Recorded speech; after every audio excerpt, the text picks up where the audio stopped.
Hello folks, welcome to my YouTube channel.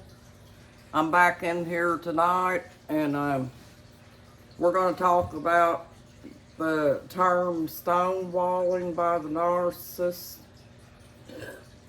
Stonewalling, folks, is where if you're sitting in the room with the narcissist and you're discussing something with them and they don't want to talk about it, they just get up and walk away, not wanting to hear what you have to say, because like I said before, narcissists don't want to be, they don't want you to put yourself above them. The narcissist thinks that you're under them and that you're supposed to be not very smart in their book. So that's what stonewalling is, folks. It's just another term of silent treatment, except for it's ramped up because basically you can't talk to the narcissist about anything because they think they're superior to you. And so therefore they use stonewalling on you. I just call it ramped up silent treatment, folks. I don't use stonewalling, because that's just a fancy word that's used by therapists and things like that.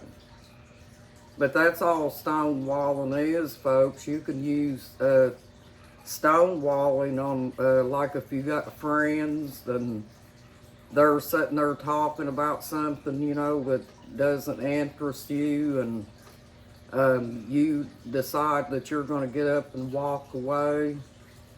Well, that's what you're doing to them, folks. You're stonewalling them. And the narcissists, in their minds, though, the stonewalling part, they use that to try to get more control over you. That's another one of their techniques that they use to control. Because my sister told me that her husband does that sometimes, that he'll sit around and give the silent treatment and doesn't want to talk or anything like that. So that's what that is, folks. And in my opinion, the best thing to do with a narcissist is just ignore them. Because you know that that's part of their pattern and stuff, folks.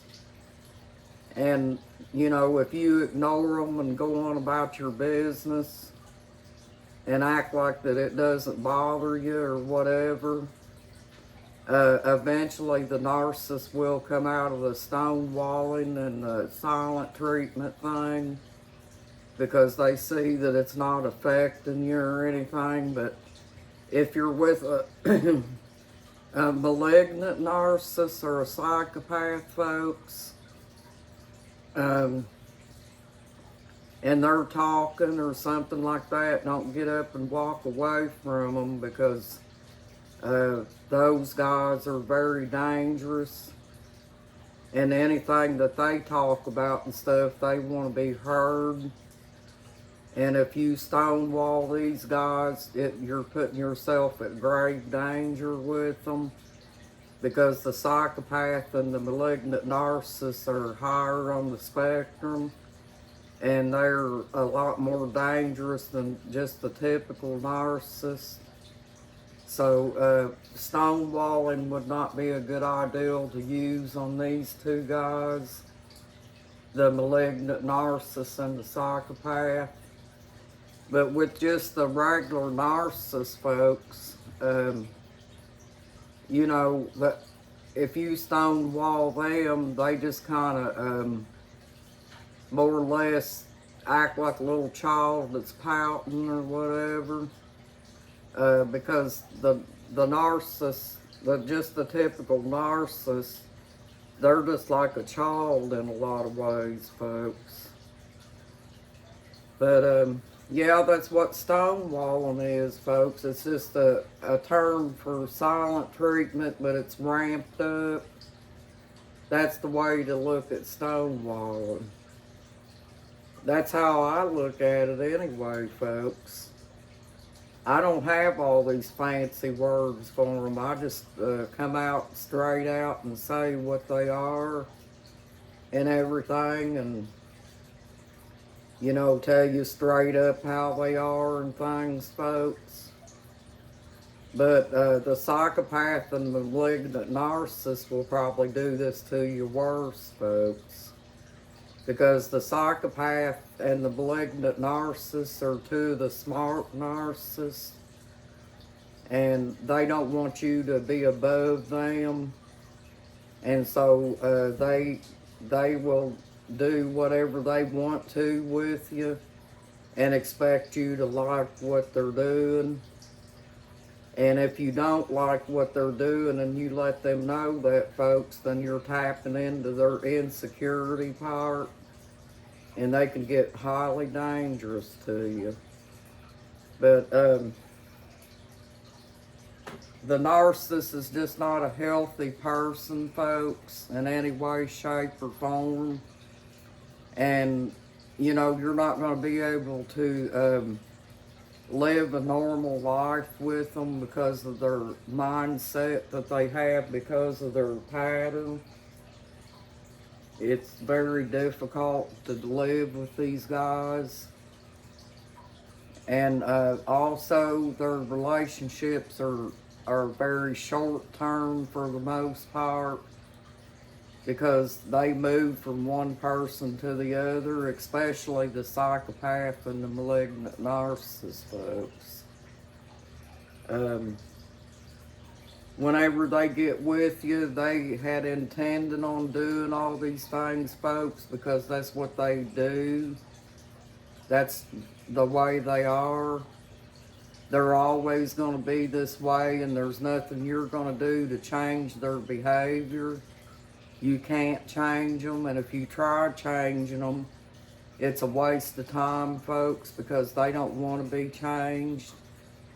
The psychopath, if they go to therapy, folks, which is very, very rare, they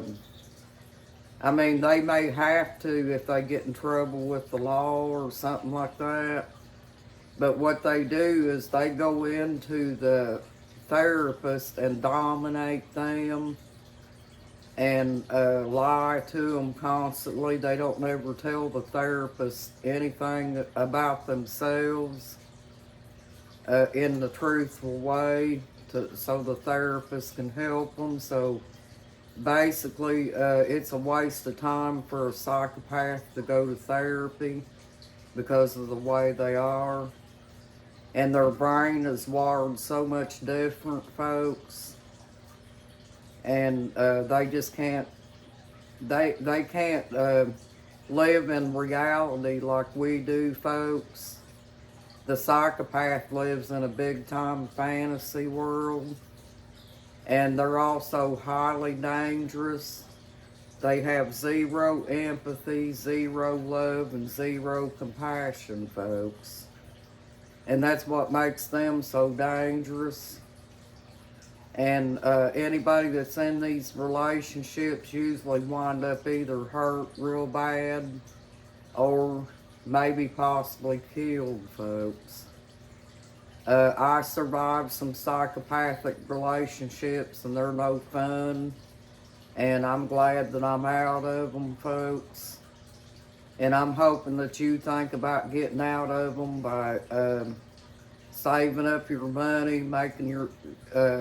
making safety plans, folks. And some psychopaths, folks, the person that's been with them may find themselves having to move away from the state for a while to avoid the violence of them and stuff.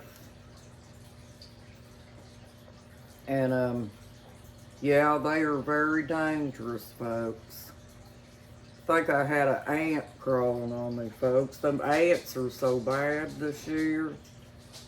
every time you got food or something like that laying out, them things come out and get all over you. But yeah, if you guys are with these guys, folks, be very careful out there. You got this, folks. You're awesome. Take care of yourselves and have a good night, folks. And have a blessed night. Bye-bye.